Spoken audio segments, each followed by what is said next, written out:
के पार भी हेमंत सोरेन ने बीजेपी को दी चुनौती। नमस्कार, मैं हूं कृति।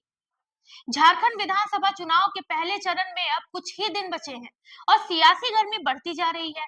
इस बीच झारखंड के मुख्यमंत्री हेमंत सोरेन ने भारतीय जनता पार्टी पर बड़ा आरोप लगाते हुए चुनौती दी है।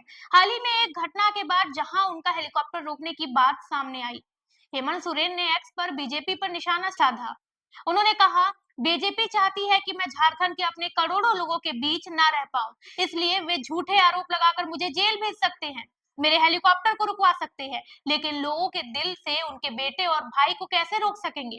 नाय रोके पार भी, नाय रोके पार भी, उनका ये बयान अब चर्चा का विषय बन गया है। अपने एक अन्य पोस्ट में हेमंत सोरेन ने झारखंड की महिलाओं के लिए शुरू की गई मैया सम्मान योजना की उपलब्धियां भी साझा की।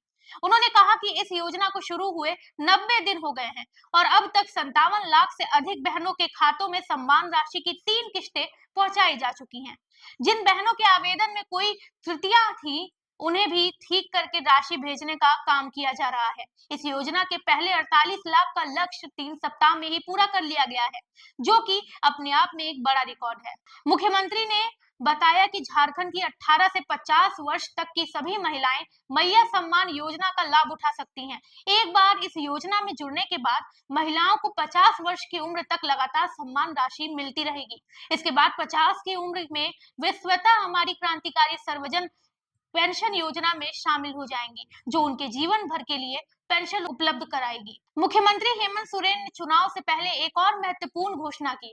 उन्होंने कहा कि दिसंबर से राज्य की सभी योग्य बहनों को हर महीने 2500 रुपए मिलेंगे, जिससे साल भर में उन्हें 30,000 रुपए की आर्थिक मदद दी जाएगी। उन्होंने आरोप लगाया कि बीजेपी जैसी तानाशाह पार्टी इन योजनाओं को रोकने की कोशिश कर रही है, लेकिन राज्य सरकार पूरी प्रतिबद्धता से इन योजनाओं को लागू करती रहेगी। हेमंत सोरेन के इन बयानों ने चुनाव से पहले नई हलचल मचा दी है। अब देखना यह है कि चुनाव जंग में किसके पक्ष में जनमत झुकता है और कौन झारखंड की कमान अपने हाथ में लेता है। हमारे द्वारा दी गई इन्फॉर्मेशन आपको कैसी लगी, कमेंट करके जरूर बताएं और देखते रहें जनदर्पण न्यूज। धन्यवाद।